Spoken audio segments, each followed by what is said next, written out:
Barend Prinsloo, and I'm heading the Security Studies and Management program here at the university.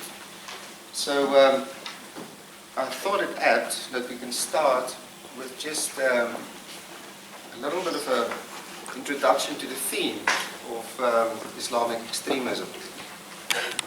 So allow me to give a little bit of background to this. So as background to the theme of the conference, I would like to turn our attention to the term Islamic extremism. To open the debate, I'm proposing today that by understanding the term Islamic extremism for what it truly is, more comprehensive solutions for it will be found. The Islamic State of IS will be used to illustrate the points being made. Due to the fact that IS will be extensively discussed at this conference, it will not be discussed in depth now. So what does Islamic extremism mean? Does it imply, due to the religious implication of the word Islamic, that we are dealing with religious extremism exclusively? Are we sure it's not political or economic extremism, or perhaps both? We will begin to answer these questions by firstly to examine the political spectrum and how it relates to Islamic extremism. Normally, in society, the position of the status quo in a political spectrum would look like this. Looking at the opposite ends of the spectrum, one finds radicals and reactionaries.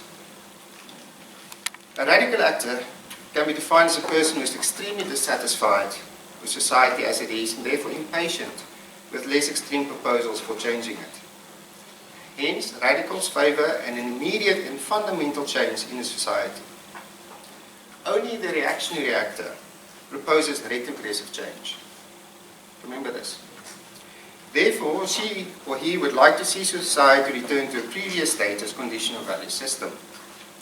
Note that reactionaries reject claims to human equality and instead favor distributing wealth and power unequally on the basis of race, social class, intelligence, or religion. They further reject notions of social progress as defined by people to their left and look back to other previous held norms and values. Considering the different actors on the political spectrum, the following observations could be made. All of the actors are looking for political change, even though they may have a religious, political, or economic character. The direction of change sought by all of the actors except for the reactionaries is considered to be progressive, or to move from the status quo to something new and different. Importantly, merely desiring political change does not equate to extremism. In fact, extremism by the actors only becomes evident when the following aspects are considered. The depth of the proposed change, whether or not it's minor or major, a minor or major adjustment to society that is expected. The expected speed of the proposed change, meaning more upset actors with the status quo would want speedier change, and the method of change, where the change is sought through official, legal, or violent means. So based on the above, extremism could be found at both ends of the political spectrum, and could be easier described in terms of the political spectrum. Extremists could thus be described as those actors who seek immediate and major political change within the status quo through illegal, often violent means. Instead, how are extremists most often described? In existing definitions of extremism, the emphasis is placed specifically on the extreme character and radicalism of solutions and the harshness of their measures. The boundaries of this extreme character and the content of their actions depend on the specific cultural and historical conditions, which are in turn determined by social law. Strictly speaking, extremism means the disruption of the state's monopoly on violence. In every specific case, it is the state that determines what extremism is. As a consequence, extremism, especially Islamic extremism, is often equated with the terms terrorism, the war on terror, and Islamic radicalization. These terms are, however, subjective to the views of the particular state and add to an inability to find a holistic solution to extremism. Let's discuss these three terms to understand how such subjectivity takes away from the meaning of Islamic extremism. Terrorism has never been defined by the United Nations, even though numerous international treaties and resolutions have addressed the need for counter-terrorism measures without actually defining terrorism. The concept of terror is also too easily used without really considering the psychological meaning of the notion. The word skewage, the word's usage is skewed in relation to the word's etymology. Consider the psychological state that terrorists typically strive to produce. They want the citizenry and the government to respond in a rational way, giving them what they desire after sober reflection on the increasing costs that the terrorists will impose if they do not. This is not necessarily the case of IS, as they do not make demands on the citizenry and or any government respond in a rational way. Instead, they rather behave in an irrational way, driven by religious fundamentalism. The International War on Terror, which was enabled through United Nations Security Council Resolution 1373, mandated member states to combat terrorism in numerous ways, and the report to the United Nations Counterterrorism Committee. However, by still lacking a definition of terrorism, the parameters for the implementation of counterterrorism efforts could not be executed. This leaves us with the concept of Islamic radicalization. This is an insightful term, as it indicates a type of political change sought by the extremists. Radicals promise progressive change according to the political spectrum. Is this, however, accurate, for instance, in the case of the so-called religious terrorists? For instance, it is suggested that the religious terrorists are not interested in gradually building a better world or in reform, but in destroying the world as a means of hastening the prophesied return of God, the Messiah, the Mahdi, in the final installment of human history. Case in point being IS, whereas Salafist jihadists are committed to what they see as the original meaning of the sacred texts of Islam.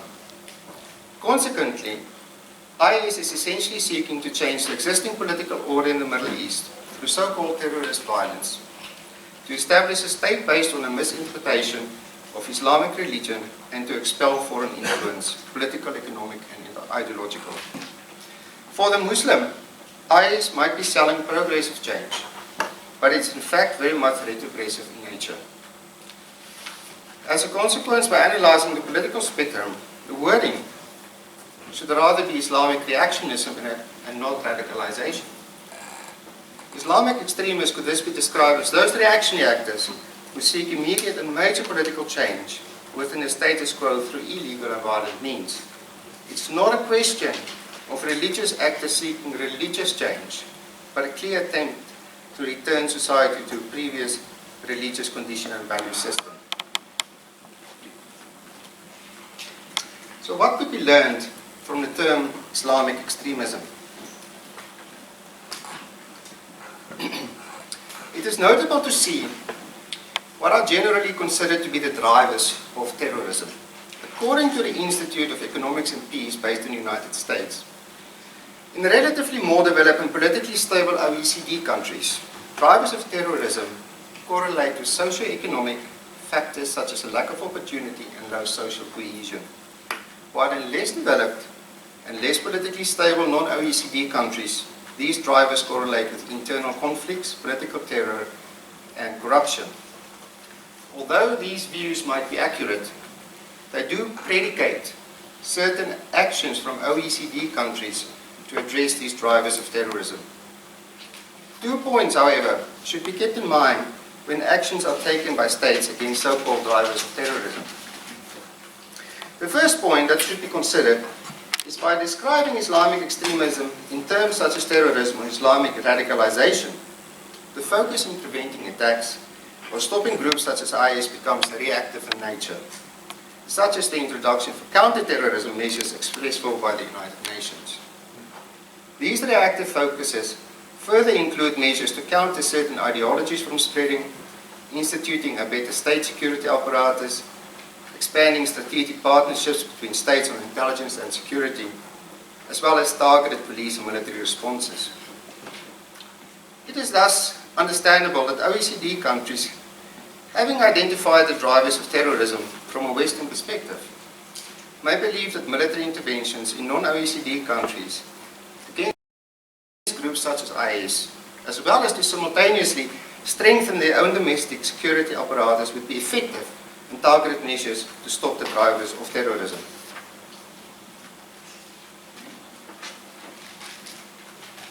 The second point is that the keys to identifying the drivers of Islamic extremism may be found in a more appropriate interpretation of the term. As such, Islamic extremism points to ideas to change society to a previous political religious system. Now you have to follow me. These ideas are supported by people throughout the world for reasons which are not always obvious. But by dissecting these ideas, takes us away from the people who come up with these ideas. The point is that we understand these extremist ideas all too well, but cannot identify or predict who these people are who have these ideas. The United States Institute of Peace tried to solve exactly this issue. They undertook a qualitative study of individuals who chose to leave their home countries to fight for Al-Qaeda, primarily against the United States and its allies. The results of the study found that individuals who chose to fight and travel to fight for Al-Qaeda were not crazy or psychopathic. They were not from one economic profile, had an inadequate understanding of Islam, and were not approached by Al-Qaeda, but rather sought out their membership. Unfortunately, the result of this study did not solve the issue. Perhaps the question was still wrong.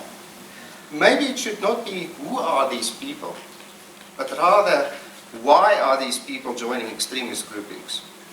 We do know that people, especially young people, were joining IS from every continent on earth. Does the focus on young people provide us with any additional insight?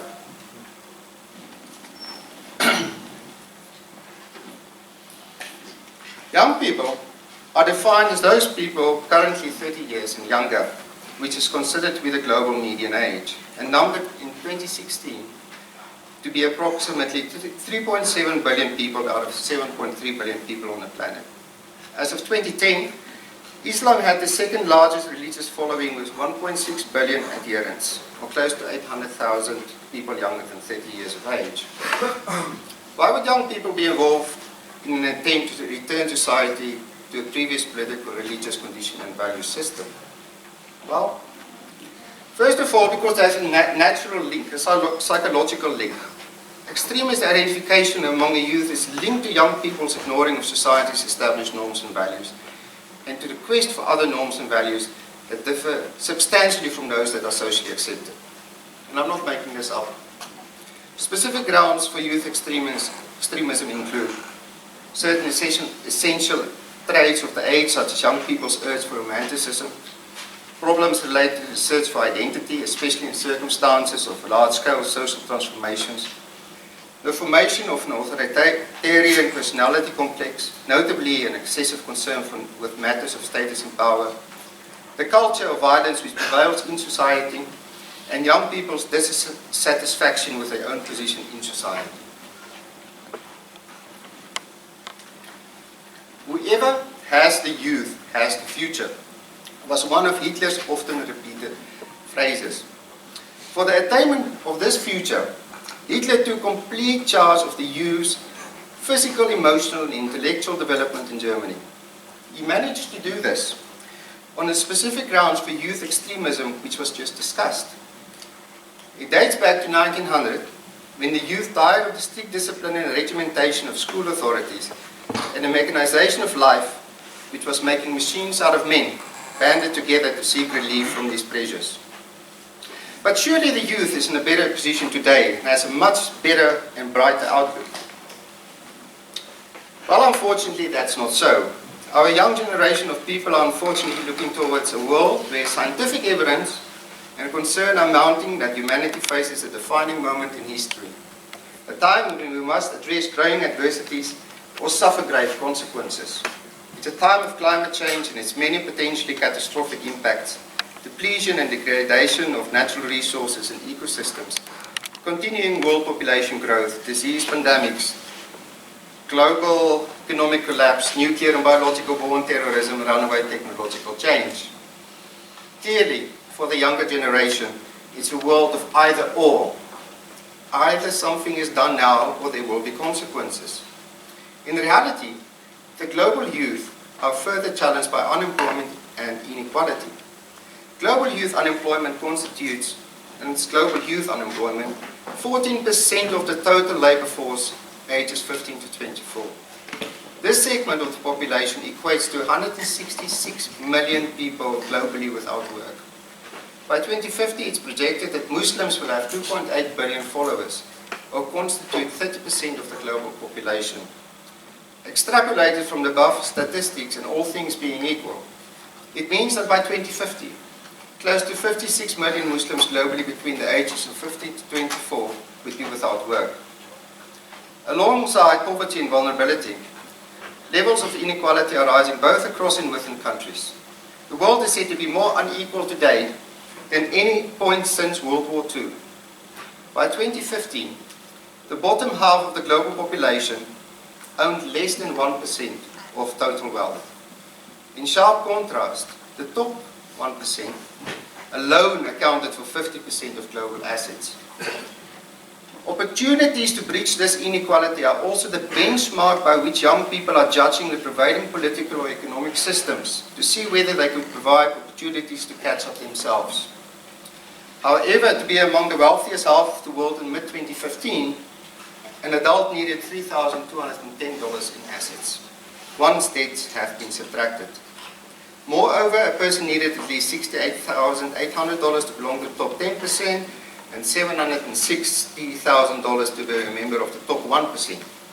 Clearly, by even reaching the wealthiest half of the world with $3,210 in assets, will not even allow a youngster today to buy a Mercedes-Benz.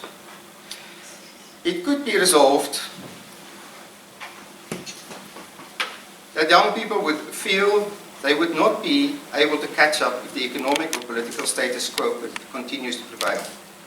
It is likely that young people would become en masse increasingly dissatisfied with the political status quo. In Britain, research pointed to an increased sense of alienation and radicalization of young people in an increasingly segregated Britain. On Monday, it's just passed, Britain's most senior counter-terrorism officer stated that British police are preparing for enormous and spectacular potential attacks on the UK as IS moves into its next natural phase.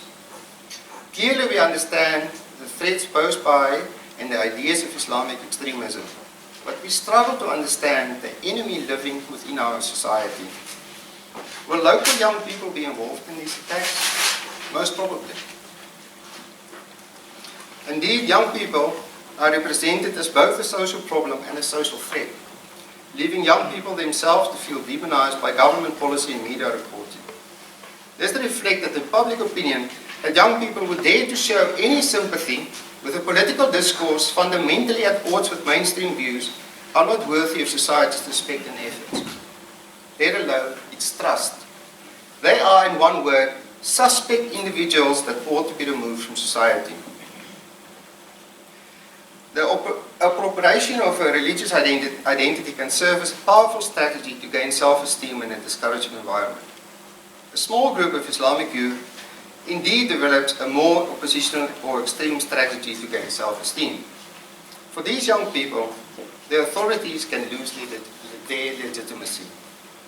Since they do not expect authorities to support future changes for their situation, these young people turn their back and look for other options to develop a positive perspective. In this light, the sympathy for jihad can be seen as an attempt to connect with another worldview, another place in this world where one escapes difficulties at home and where one can make a valuable difference as a Muslim. And where is this other world for the Muslim? In June 2014, the leader of Islamic State of Iraq and Al-Sham, or ISIS, Abu Bakr al-Baghdadi, declared the area of northern Iraq and eastern Syria to be a single Islamic state or caliphate, with himself as caliph or supreme political and religious leader. Upon declaring the caliphate, ISIS changed its name simply to the Islamic State or IS, claiming that all Muslim communities should pay homage to IS as the one true Islamic State. By using the word caliph, al-Baghdadi claimed authority over all Muslims worldwide. Notably, the proclamation of the Islamic State as a caliphate is perhaps the most profound manner in which it claimed legitimacy and asserted itself as the vanguard of Islam. For Muslims, a caliphate is more than just a political entity. It's a vehicle for salvation. By selling an alternative political, religious and even economic system to young Muslim people, IS has become an attractive destination for the masses of dissatisfied young Muslim people. By analyzing the term Islamic extremism, it becomes clear that more than reactive measures are required to defeat it. Islamic extremism is the result of a political and systemic failure of governments to ensure that true equality prevails in all sectors of society. Yes, extremist ideas need to be countered and terrorist activities stopped. But foremost, the reasons for these ideas which allow them to proliferate among the young generation should be addressed. Islamic extremism is a political problem and should be discussed as such. Now, not everyone here may concur with my simplistic conclusion, and therefore we look forward to the debate over the next 2 days and discussions. With this as background, however, I would like to introduce Dr. Timothy Furnish as our next keynote speaker on the topic of Islamic eschatology, and Prof. Anthony van Niekerk will act as a facilitator for the session. Thank you.